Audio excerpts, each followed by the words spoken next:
subscribe. Kalau kita baik, maka senantiasa akan dipertemukan dengan orang-orang yang baik. Tapi kalau kita buruk, jangan salahkan siapa-siapa. Kemanapun kita akan bertemu dengan orang yang buruk. Assalamualaikum warahmatullahi wabarakatuh.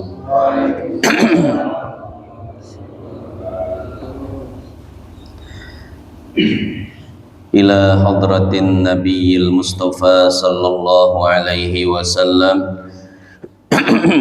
Thumma ila ruhil imam syekhil islam Al-Arif Billah Al-Habib Muhammad bin Salim bin Hafid bin Syekh Abu Bakar bin Salim wa usulihima wa furu'ihim syai'un lillahi lahumul fatihah. A'udzu billahi minasy syaithanir rajim. Bismillahirrahmanirrahim. Ar-Rahmanir-Rahim, Maliki Yaumiddin. Iyyaka na'budu wa iyyaka nasta'in. Ihdinas siratal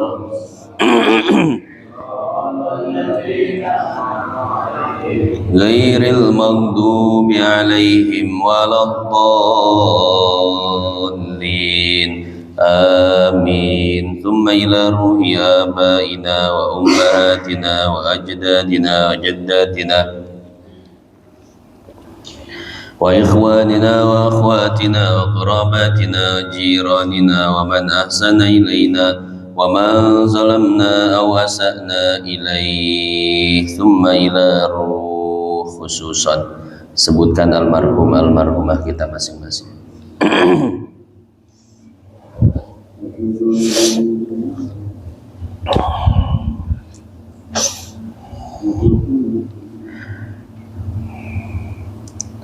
أن الله يغفر لهم ويرحمهم ويعلي درجاتهم في الجنة وينفعنا بأسرارهم وأنوارهم وعلومهم ونفحاتهم في الدين والدنيا والآخرة.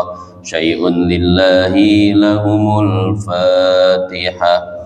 أعوذ بالله من الشيطان الرجيم. بسم الله الرحمن الرحيم.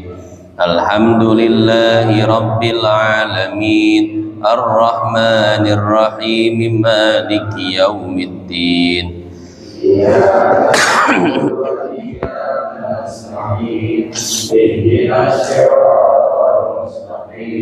صراط الذين أنعمت عليهم غير المغضوب عليهم ولا الضالين.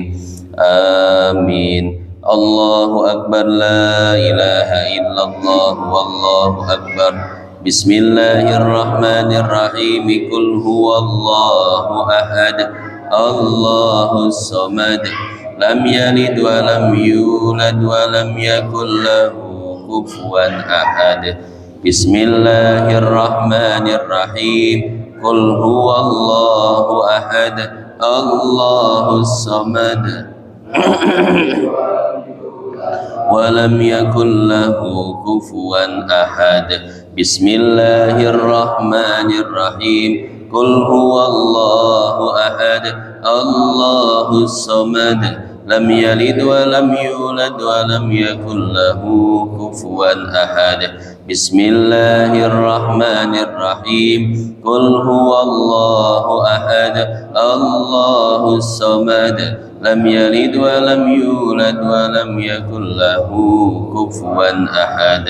لا إله إلا الله والله أكبر.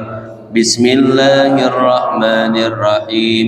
قل أعوذ برب الفلق من شر ما خلق ومن شر غاسق إذا وقب ومن شر النفاثات في العقد.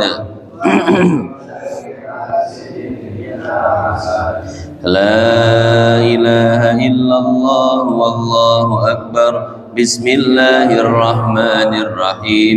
قل أعوذ برب الناس ملك الناس إله الناس من شر الوسواس الخناس الذي يوسوس في صدور الناس من الجنة والناس وإلهكم إله واحد لا إله إلا هو الرحمن الرحيم الله لا إله إلا هو الحي القيوم لا تأخذه سنة ولا نوم له ما في السماوات وما في الأرض من ذا الذي يشفع عنده إلا بإذنه يعلم ما بين أيديهم وما خلفهم ولا يحيطون بشيء من علمه إلا بما شاء وسع كرسيه السماوات والأرض ولا يؤوده حفظهما وهو العلي العظيم أفضل الذكر فاعلم أنه لا إله إلا الله لا إله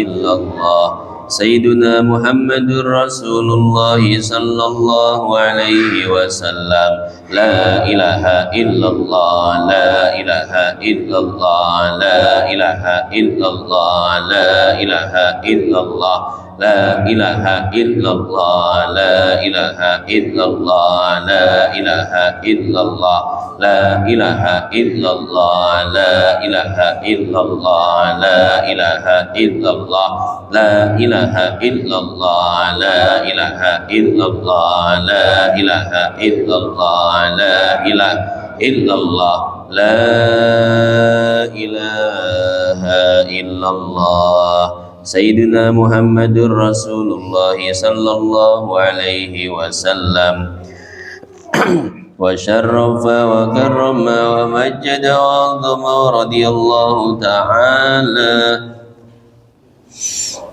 عن أصحاب الطاهرين وآله الطاهرين أجمعين اللهم صل وسلم على سيدنا محمد نورك الساري ومددك الجاري واجمعني به في كل أطوار وعلى آله وصحبه يا نور اللهم صل وسلم على سيدنا محمد نورك الساري ومددك الجاري واجمعني به في كل أطوار وعلى آله وصحبه يا نور اللهم صل وسلم على سيدنا محمد نورك الساري ومددك الجاري واجمعني به في كل أطوار وعلى آله وصحبه يا نور Bismillah walhamdulillah wassalatu wassalamu ala rasulillah Muhammad bin Abdillah wa ala alihi wa sahbihi wa mawalah Qala ta'ala yarfa'illah Qala ta'ala wa min ayatihi an khalaqalakum min anfusikum azwaja litaskunu ilaiha wa ja'ala bainakum mawaddatan wa rahmah inna fi dzalika laayatin liqaumin yatafakkarun wa qala an-nabiy sallallahu alaihi wasallam an-nikahu min sunnati faman lam ya'mal bi sunnati falaysa minni.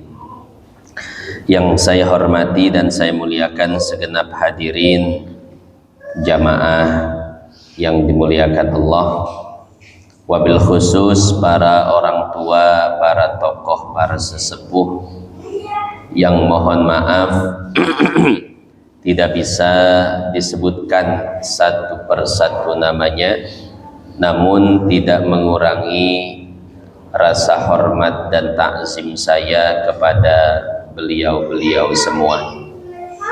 Hadirin jamaah yang dimuliakan Allah, pada kesempatan kali ini sebagaimana biasa Kita akan melanjutkan kajian kita pada kitab fikih yang membahas tentang rumah tangga yang dikarang oleh Al-Habib Muhammad bin Salim bin Hafid bin Syekh Abu Bakar bin Salim. Namun sebelum kita melanjutkan kajian, saya ada sebuah kisah. Ada seorang laki-laki yang bisa dibilang nakal, dan memang nakal, tukang main perempuan. Semua perempuan dipacarin, semua perempuan ditidurin. Iya, jadi dia bilang nanti kalau buat nikah mah baru cari yang solehah. Sekarang mah buat main-main aja. Ya, dipacarin, ditidurin. Akhirnya apa? Ketika dia sudah puas bermain-main, dia pun berniat untuk menikah. Akhirnya dia cari perempuan yang terlihat solehah. Dicarilah seorang guru. Ketika itu yang didapat guru SD. Ya, jadi dideketin tuh guru SD. Pakai kerudung, jilbab, pakaiannya rapi, kerudungnya juga panjang. Wah, ini nih yang harus aku jadikan istri. Sebelumnya kan pacaran sama perempuan itu nggak pernah bener. Perempuan yang pakaiannya kayak lemper. Lemper itu kan tengahnya doang ketutup, atas bawah kebuka ya. Nah sekarang buat istri cari yang bener, yang ketutup, yang solehah. Dapat guru SD, dinikahin. Setelah nikah dan malam pertama, apa yang terjadi? Ternyata si perempuan itu pun sudah tidak perawan. Ya, ternyata sudah tidak perawan, dikira solehah, dikira perempuan bener. Ternyata sama-sama enggak bener. Hadirin jamaah yang dimuliakan Allah. Dari sini terbukti firman Allah yang berada di dalam surat An-Nur, di mana Allah Subhanahu wa taala berfirman, wanita-wanita baik untuk laki-laki yang baik, dan sebaliknya laki-laki yang baik untuk wanita-wanita yang baik pula, dan wanita-wanita yang buruk untuk laki-laki yang buruk, sebaliknya laki-laki yang buruk pun untuk wanita-wanita yang buruk. Artinya apa? Jodoh tidak akan tertukar. Kalau kita baik, maka dimanapun si wanita solehah itu berada, pasti akan dipertemukan oleh Allah, ya. Tapi sebaliknya, kalau kita tidak baik, maka seberusaha apapun kita mencari wanita yang baik, wanita yang solehah, maka tidak akan pernah dipertemukan oleh Allah. Walaupun si wanita solehah itu tetangga kita, walaupun si wanita solehah itu dekat dengan kita, kalau kita tidak soleh, maka selamanya tidak akan Allah pertemukan dan dijadikan jodoh, ya. Jadi jodoh itu cerminan kita. Buat yang belum nikah, maka kalau pengen yang dapat solehah, berarti kita harus menjadikan diri kita soleh. Insya Allah nanti dapatnya yang solehah. Yang sudah nikah, jangan suka nyalahin istri. Istri saya begini, begitu. Kenapa? Karena istri itu gambaran kita. Dapat istri yang nggak solehah, ya ngaca dulu, Anda udah soleh belum, gitu ya. Dapat istri nggak pernah ngaji, ya sudah, berkaca dulu, Anda sudah ngaji belum. Karena banyak bapak-bapak yang curhat seperti itu, Pak Ustadz, istri saya susah diajak sholatnya. Lah bapak udah sholat belum? Belum. Nitah doang. Sama, anak juga seperti itu. Anak merupakan cerminan orang tua. Ya, jadi kalau orang tuanya itu mau ngaji, mau ibadah, insya Allah anak mau ngaji, mau ibadah. Tapi kalau seandainya sebaliknya orang tua nggak mau ngaji, nggak mau ibadah, ya sudah, jangan salahkan siapa-siapa. Kalau anak kita pun tidak mau ngaji, tidak mau ibadah. Kadang orang tua itu cuma nyuruh anak doang, nyuruh ngaji Quran, lah orang tuanya Iqra 6 nggak lulus. Nah, jadi seperti itu. Maka pesan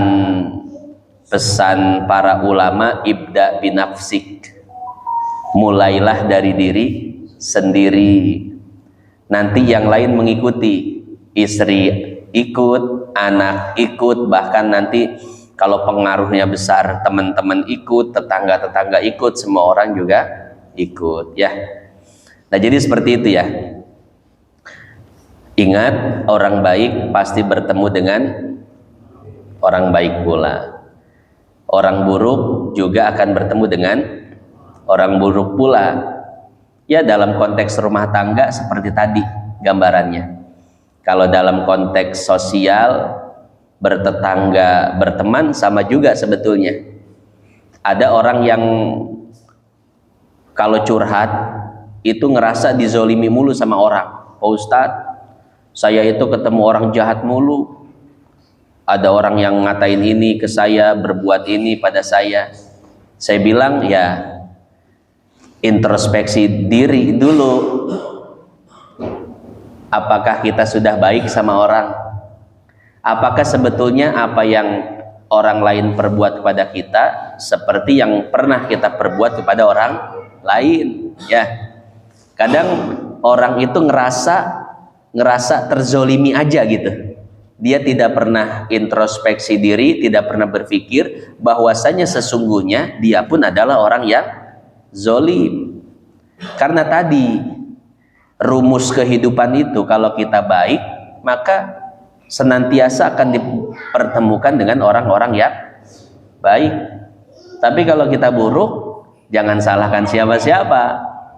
Kemanapun kita akan bertemu dengan orang yang buruk. Buya Hamka itu pernah diprotes sama orang, ya. Jadi ada orang bilang ke Buya Hamka, Buya, saya ketika di Mekah itu ketemu dengan seorang pelacur, ya. Kata Buya Hamka, saya nggak percaya. Buktinya apa? Saya kemarin ke Perancis, kata Buya Hamka. Di Perancis saya tidak menemukan satupun pelacur, katanya. Orang ini bilang, nggak mungkin Buya, masa di Perancis nggak ada pelacur? Pasti ada. Kata Buya Hamka apa? Wahai fulan, seseorang itu akan dipertemukan dengan seseorang yang hatinya itu sama. Seseorang itu akan dipertemukan dengan sesuatu yang dia cari. Di Mekah juga kalau yang dicarinya itu jablay, ketemu. Ya. Karena kan yang namanya maksiat ada di mana-mana, Pak. Betul nggak? Jadi kalau di Mekah, ya sekalipun di Mekah, kalau yang dicari maksiat itu ada ketemu. Dan sekalipun di Barat, di Perancis, di Eropa, kalau yang tidak dicari, yang dicari itu bukan maksiat, ya nggak bakal ketemu maksiat, gitu. Artinya apa? Artinya apa yang kita dapatkan sebetulnya itu cerminan dari perbuatan kita. Maka jangan menyalahkan siapapun ketika kita selalu bertemu dengan orang yang menzolimi kita, orang yang menyakiti kita. Jangan salahkan siapapun, tapi kita harus introspeksi diri. Apakah ini teguran dari Allah? Kenapa Allah kirim orang seperti itu pada kita? Apakah kita pernah berbuat seperti itu pada orang lain? Kan yang betul begitu mikirnya, ya. Ini mah dikit-dikit merasa dizolimi orang, dikit-dikit merasa dizolimi orang. Curhatnya di Facebook, di Instagram, di status WA. Tuh orang yang sering curhat di status WA, curhatnya itu curhat kesulitan dia aja tuh. ya curhatnya itu permasalahan hidup dia, itu jangan ditemenin, bakal nyusahin itu orang. Ya, biasanya orang yang selalu curhat, dia selalu dizolimi orang, dia yang orang pelakunya. Biasanya begitu, ya. Karena orang soleh, orang baik, hatinya bersih. Ketika dia benar-benar dizolimi orang, dia tidak akan pernah mengadu pada orang lain. Bahkan dia akan introspeksi diri, ya. Nah itu, jadi seperti itu ya. Nah, biasanya orang yang zolim, yaitu si pelaku itu dia biasanya orang yang merasa terzolimi, padahal dia apa? Pelaku main, ya. Nah jadi seperti itu ya, hadirin jamaah yang dimuliakan Allah. Jadi rumus kehidupan mah seperti itu, ya. Kalau kita baik, insya Allah akan senantiasa dipertemukan dengan orang baik, berjodoh dengan orang baik, anak keturunannya baik-baik, tetangganya pun baik, selalu berkumpul dengan orang-orang orang baik, ya. Tapi hati-hati kalau sebaliknya, kalau kita ini kok selalu bertemu dengan orang yang tidak baik, berarti ada PR. PR-nya apa? Kita harus introspeksi diri dan terus mencoba untuk berubah, mengubah diri. Kalau sudah tidak lagi dipertemukan dengan orang-orang tidak baik, berarti ya kita sudah berubah menjadi baik, ya. Walaupun sebetulnya kehidupan itu ada saja masalah. Terkadang dipertemukan dengan orang yang tidak baik, ya kalau cuma terkadang ya nggak jadi masalah. Kalau sering, itu jadi introspeksi diri buat kita.